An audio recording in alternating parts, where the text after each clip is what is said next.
একজন মহিলার স্বামী মারা যাওয়ার পর তিনি অন্য এক পুরুষকে বিয়ে করেন, পরবর্তীতে তারা উভয়ই মারা যান। এখন আমার জানার বিষয় হলো ওই মহিলা জান্নাতে কোন স্বামীকে পাবেন। কি চিন্তার বিষয়, হ্যাঁ? বিরাট পেরেশানির কথা। মানুষের চিন্তার আর আইটেম খুঁজে পায় না। আরে ভাই, কোন মহিলার স্বামী মারা গেল বা স্বামীর সাথে বিচ্ছেদ হলো, আরেক স্বামীর সাথে বিয়ে হলো, স্বামী মারা যাওয়ার পরে আরেক স্বামীর সাথে বিয়ে হলো, এখন মারা গেল। এখন এই মহিলা, তাকে তার আগের স্বামী অনেক ভালোবাসতো, উনি মারা গেছেন। এখন তারে যদি না পায় তাহলে জানাতে তার কষ্ট হবে না? আবার সে যদি তারে পায় তাহলে দ্বিতীয় যে স্বামী ছিল বেচারার দোষ কি? মুসিবত না? আমরা মানুষ হিসাবে আমাদের সংকীর্ণ দৃষ্টিভঙ্গি বা সীমাবদ্ধ চিন্তার কারণে আমাদের কাছে এই জাতীয় বিষয়গুলো অনেক ডিফিকাল্ট মনে হয়। কিছু কিছু মানুষ প্রশ্ন করার সময় এমন প্রশ্ন করে, হুজুর একটা মাসালা আছে আজকে, জটিল মাসালা কিন্তু হুজুর। উনি খুব আদা জল খেয়ে একদম প্রস্তুতি নিয়ে আসছে, উনি আজকে জটিল মাসালা নিয়ে আসছে। ওটা শোনার পরে দেখা যাচ্ছে আমার পাশে থাকা ছাত্রই হেসে দিছে যে এই মাসালার জন্য ওনার কাছে যাওয়া লাগে নাকি, এটা তো আমিই পারি। কিন্তু যিনি আসছেন তিনি মনে করতেছেন এটা কি মহা জটিল। তো বান্দা মনে করতেছে আল্লাহ এখানে কি করবে, নাউজুবিল্লাহ, আল্লাহ তো এখানে সিদ্ধান্ত দিবে কিভাবে, একজনকে দিলে আরেকজন নাখোশ হয়ে যাবে। আল্লাহর চিন্তা আপনার না করলেও চলবে। আল্লাহ রাব্বুল আলামিন কত ভাবে সমাধান করতে পারেন সেটা আল্লাহ তাআলা ভালো জানেন। একটা সম্ভাব্য ওয়ে, জাস্ট একটা আইডিয়া। আল্লাহ যাকে দিবেন, সর্বশেষ স্বামী যিনি, এক স্বামীর সাথে ছিল, সে স্বামী মারা গেলেন, আরেক বিয়ে হলো, এই স্বামীও মারা গেলেন, আরেক বিয়ে হলো, সর্বশেষ যে স্বামী যিনি, এই স্বামীর সাথে যদি আল্লাহ তাআলা এই ভদ্র মহিলাকে দেন জান্নাতে, তাহলে প্রশ্ন হলো আগের স্বামীরা তো তার ভুলতে পারবে না, জান্নাতে তারা তো তার মিস করবে। উত্তর হলো আল্লাহ তাআলা তার প্রোফাইল থেকে এই মহিলাকে ডিলিট করে দিবেন। কি বলেন? তার মেমোরি থেকে ডিলিট করে দিবেন। এরকম কোন মানুষ তার পৃথিবীতে ছিল সে হতে পারে না এরকম। আজকাল বিভিন্ন রোগের কারণেও তো মানুষ এরকম হয়ে যায় না, যে তার ছেলেকেই ভুলে গেছে আর সে চিনে না। তো আল্লাহ রাব্বুল আলামিন কত ভাবে ম্যানেজ করবেন এটা আল্লাহ তাআলা ভালো জানেন।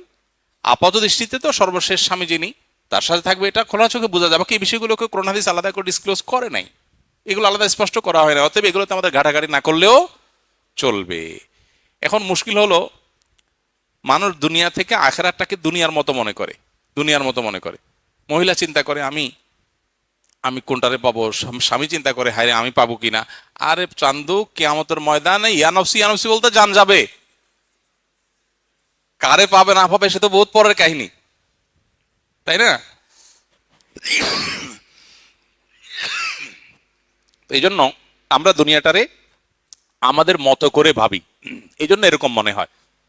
ওই যে এক মহিলা অনেক আগে লাইভে আমার কাছে প্রশ্ন করেছিল, লিখেছিল যে ভাই এমন কোনো আমল আছে কিনা যে আমি মারা যাওয়ার পর আমার স্বামী আর কোনো বিয়ে করতে পারবে না। তা আমি বললাম যে আপনি মারা যাওয়ার পরে আপনার চরকায় তেল দিতে দিতে জান যাবে, স্বামী বিয়ে করছে না অন্য কি করছে এটা দেখার সময় আপনার হবে না। এটা দুনিয়াতে এখন ফুর্তিতে আছেন তো এই জন্য এসব মনে হচ্ছে, মরার পরে আপনার সেই ফিলিংস থাকার কথা না, ইয়ারমসি ইয়ারমসি করতে জান যাবে। তো যাই হোক, এটা আল্লাহ তাআলা ভালো জানেন এবং আল্লাহর জন্য এগুলোর সমাধান কোনো জটিল বিষয় না, আমাদের কাছে অনেক জটিল মনে হতে পারে। সম্প্রতি দেখা যাচ্ছে বাবা মাকে বৃদ্ধাশ্রমে দিচ্ছে নিষ্ঠুর সন্তান, এমনকি সম্পত্তির জন্য বাবার লাশ দাফনে বাধা দিচ্ছে। সমাজে এমন চিত্র কেন এত বেশি হচ্ছে?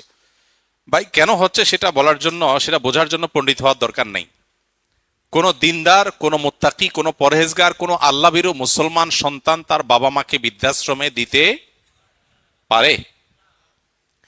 পৃথিবীতে এমন একটা দৃষ্টান্ত হয়তো পাওয়া অসম্ভব হবে, যেই ছেলে আল্লাহ ভীরু, যে ছেলে আল্লাহকে চিনেছে, যে সন্তান আল্লাহর পরিচয় পেয়েছে, যে ছেলে মেয়ে কোরআন হাদিস অনুযায়ী নিজেকে চালাবার চেষ্টা করে, সে বাবা মাকে বৃদ্ধাশ্রমে দেওয়া তো দূরের কথা, সে বাবা মার মুখ থেকে উফ শব্দটিকেও সহ্য করার কথা না। অতএব খুবই পরিষ্কার, আজকের এই পৃথিবীর জাঁকজমকপূর্ণ এবং চাকচিক্যপূর্ণ যে দৃশ্য আমরা দেখতে পাচ্ছি, এর অন্তর্নিহিত এবং ভেতরগত দিকটা অত্যন্ত কদর্য, অত্যন্ত খারাপ। তার তার উজ্জ্বল উদাহরণ হলো এই বৃদ্ধাশ্রমের কালচার। যত উন্নত দেশ, যত উন্নত দেশ, যত তথাকথিত জাগতিক শিক্ষায় শিক্ষিত মানুষ, তত বেশি বৃদ্ধাশ্রমের কালচার সেখানে এস্টাবলিশড। এখান থেকে বোঝা যায় আখিরাতের প্রতি ঈমানের চেতনা, আল্লাহর প্রতি ঈমানের চেতনা যদি কারোর মধ্যে না থাকে, তাহলে তার অবশ্যম্ভাবী বহু করুণ পরিণতির একটা হলো বৃদ্ধাশ্রমের এই কালচার। যে বাবা মা ছোটবেলায় পরম যত্ন আদর দিয়ে সন্তানকে বড় করেছে, তিনি মুসলিম হোক অমুসলিম হোক, যে কোনো বাবা মা মানেই হলো বাবা মার প্রতি পরম যত্ন মমতা দিয়ে সন্তানকে বড় করে, কিছু অমানুষ হাতে গোনা ব্যতিক্রম বাদে। তো এই যে বাবা মা এত মমতা স্নেহ দিয়ে বড় করার পর, বুড়ো হওয়ার পর তাদেরকে আপনি ভুলে গেলেন, তাদেরকে আপনি ইগনোর করলেন, এটা তো মানুষের কমন সেন্সও এটাকে ডিনাই করে। অবশ্য আজকের যে পৃথিবী ডেভেলপড হচ্ছে, আজকের যে পৃথিবী প্রতিষ্ঠিত হচ্ছে, এখানে আমরা দেখতে পাচ্ছি সন্তানের প্রতি ছোটবেলা থেকে অবিচার করা হচ্ছে, যার কারণে তার করুণ পরিণতি বাবা মা বৃদ্ধ বয়সে পাচ্ছেন। কিভাবে অবিচার করা হচ্ছে? সন্তান জন্মের পর আপনি এমন কালচার ডেভেলপ করেছেন যে পুরুষ লোকটাও কাজ করবে, মহিলা লোকটাও চাকরি করবে, দুইজনই চাকরি করবে। তাহলে বাচ্চার কি হবে? বাচ্চাকে দিয়ে যাবেন হলো কোথায়? বুয়ার কাছে বা বেবি কেয়ারে, ডে কেয়ারে। তাহলে যে বয়সে বাচ্চা মায়ের পরম আদর পাওয়ার কথা, বাবার স্নেহ পাওয়ার কথা, সে বুয়ার কাছে বড় হচ্ছে, বেবি কেয়ারে ডে কেয়ারে বড় হচ্ছে। তাহলে বাচ্চার প্রতি অবিচার করা হচ্ছে কি হচ্ছে না? এখন তো বাচ্চার আলাদা খাট বের হয়েছে, দুধের বাচ্চাকেও আলাদা খাটে শোয়ানো হয়, মা বাবার কাছেও শোয়ানো হয়। তো এই বাচ্চা যখন বাবা মার স্নেহ মমতা থেকে বঞ্চিত হচ্ছে, শুধু সেটা না, ওয়েস্টার্ন কালচারে 17-18 বছর বয়স হয়ে গেলে এরপরে বাচ্চাকে বলে কই আলাদা করে দেয় যে যাও তুমি এবার তোমার লাইফ গোছাও, তুমি প্রাপ্তবয়স্ক হয়ে গেছো, আমাদেরকে একটু এনজয় করতে দাও আমাদের মতো করে। আর মুসলমান বাবা মা সাধারণ চিত্র কি? বাবা মা কোনোদিনই চায় না সন্তান তার থেকে আলাদা হোক, সারা জীবন থাকতে পারলে আরো ভালো লাগে তার কাছে, না? আর ওয়েস্টার্ন কালচারে বাবা মাই চায় না যে 17-18 বছর পর আমার কাছে থাকুক, বাইরে হও, দূর হও, তুমি কোথায় থাকবা তোমারটা তুমি বুঝো, সরকার ভাতা দিবে, তুমি নিজে ইনকাম করো, করে যা খুশি করো, আমাকে এবার আমার মতো চলতে দাও। যখন সন্তানের প্রতি মায়া মমতা বাবা মার তুলে নিচ্ছে, ছোটবেলা থেকেই তারা কর্মমুখী হচ্ছে, সন্তানের দিকে খেয়াল করতেছে না, তখন এই বাবা মাকে বৃদ্ধ বয়সে বৃদ্ধাশ্রমে রাখবে না কি করবে? বোঝেন নাই কথা? এই জন্য আল্লাহর সিস্টেমকে যখন মানুষ ভায়োলেশন করবে, তার করুণ পরিণতি এরকম হয়। হ্যাঁ, আমি বলছি না যে বৃদ্ধাশ্রমে থাকা সব বাবা মা তার কৃতকর্মের ফসল পাচ্ছেন, আমি সবাইকে ব্লেম দিচ্ছি তা কিন্তু না। আমি বলছি কালচারাল সমস্যার কথা। অনেক বাবা মা সন্তানকে মানুষ মতো মানুষ করার চেষ্টা করেছেন, কিন্তু সন্তান কুলাঙ্গার এবং অমানুষ হয়েছে, এটা সন্তানের দোষ, বাবা মার দোষ না। এরকম বহু বাবা মাও আছেন। আল্লাহ তাআলা আমাদেরকে আদর্শ বাবা মায়ের ভূমিকা অবতীর্ণ হওয়ার তৌফিক দান করুন।